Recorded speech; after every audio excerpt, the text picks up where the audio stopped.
afternoon, my cuties. Happy Friday. Look at us making it to the end of yet another week of learning. I am so proud of you. I am honored to be your teacher. A couple of announcements for today is this morning I had a virtual meeting with the author of Be the Sun, Not the Salt to talk about some of our visions for our class Be the Sun, Meet the Author party on Tuesday and via Google Hangout at 2:30 p.m.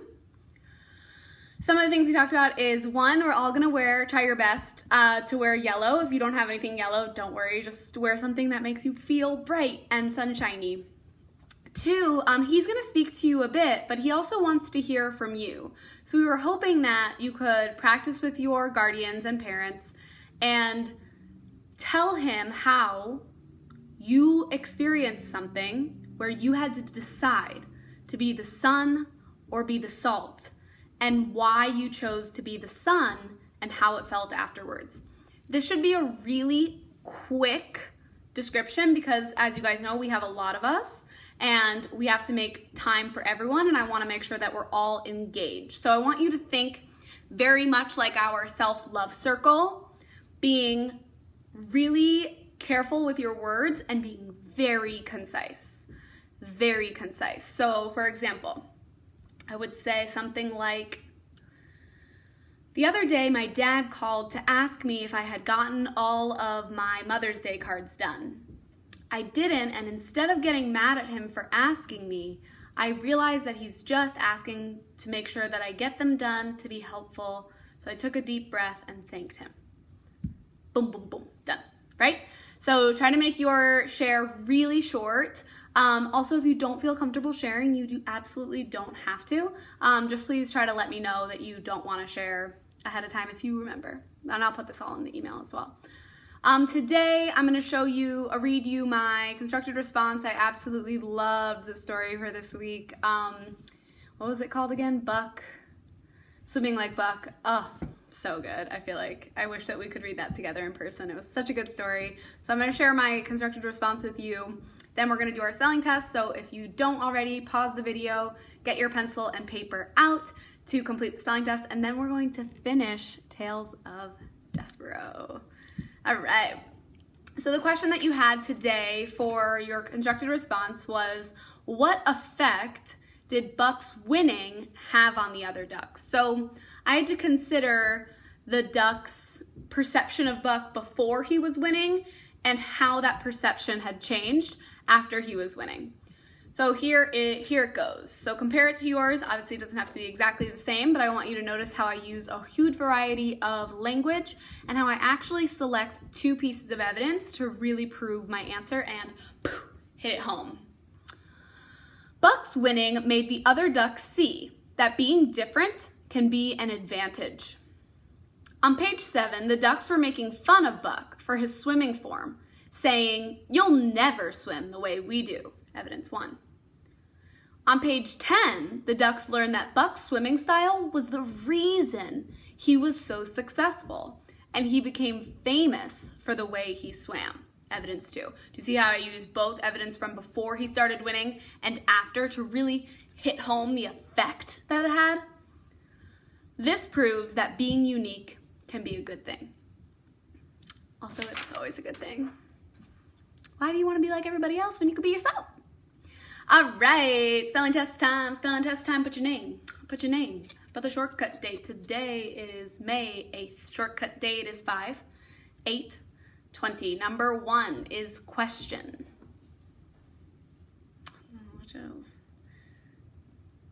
It's always nice to start a writing piece with a question to engage the reader.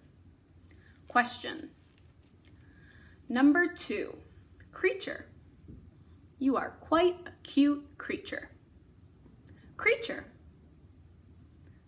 Number 3, furniture.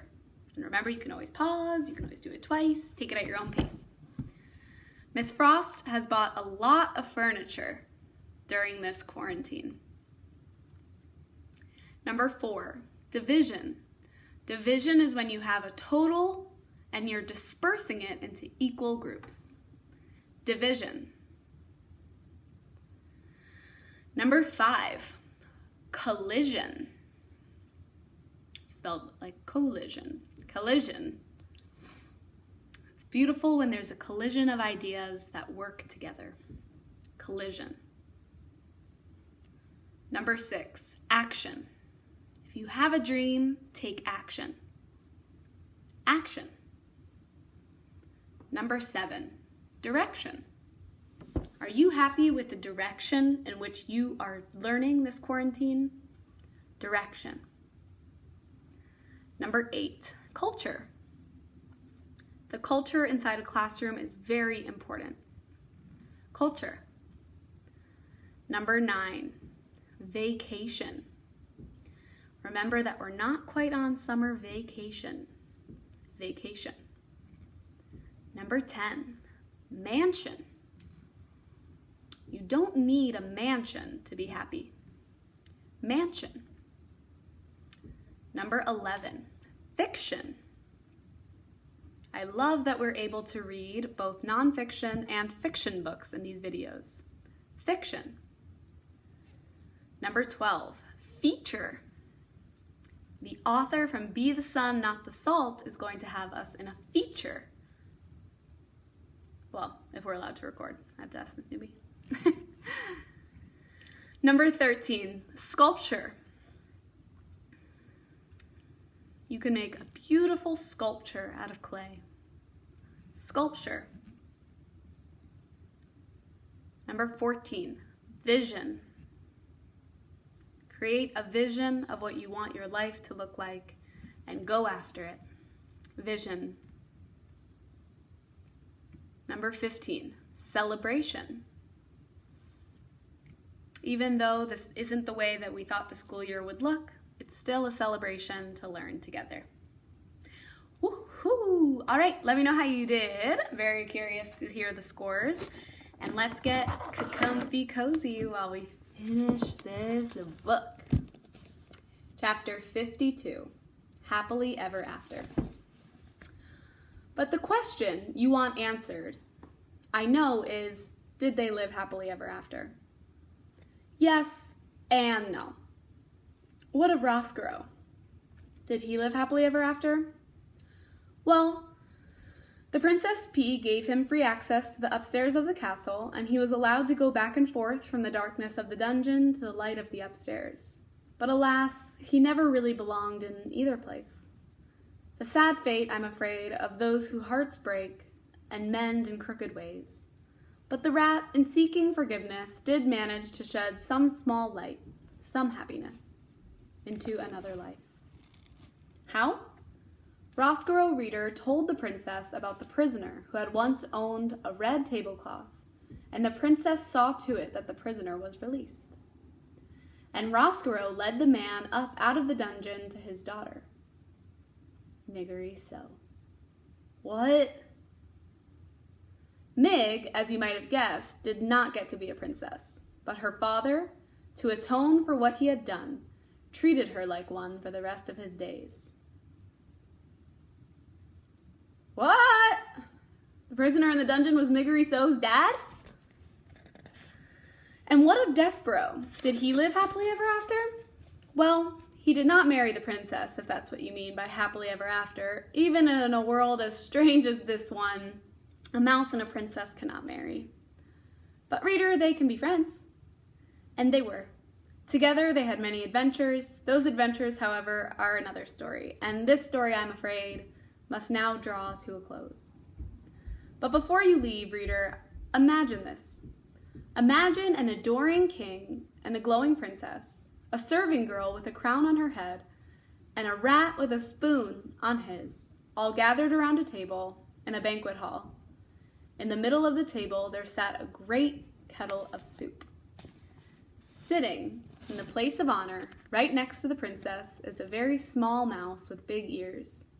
And peeking out from behind a dusty velvet curtain, looking in amazement at the scene before them, are other mice. Mon Dieu, look, look, says Antoinette. He lives, and he seems such the happy mouse. Forgiven, whispers Lester. Oh, cripes, said Furlough, unbelievable. Just so, says the threadmaster Hovis, smiling. just so. And reader, it is just so, isn't it? The end. Huh.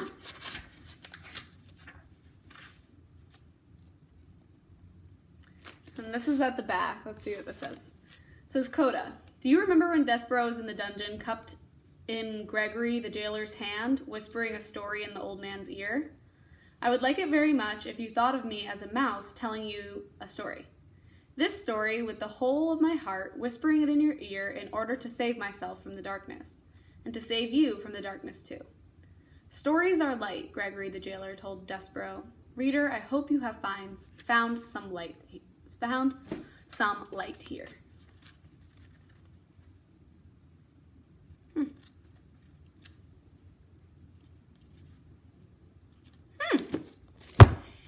Interesting. Another Kate DiCamillo book in the books. I highly recommend Tiger Rising if you guys are looking for another book by Kate DiCamillo to read. It is a 5th grade level, so I would make sure that it's something that you can read well. Maybe go online and look at a sample, make sure that you understand all the words that you see. But it is a wonderful book. I miss you guys so much. I can't wait to see you on Tuesday. I'll have a video for you on Monday. I hope you have a great weekend. I'll send out the schedule by 6 p.m. I'm still working on that Dreambox challenge. Hopefully I'll have it released to you in that same email by Sunday. I don't really know what it's going to look like, but it's going to be fun. I'm going to incorporate more ways for you guys to get some academic brownie points by being on your Chromebooks and technology. All right, y'all. Have a wonderful weekend. Love you very much. Bye.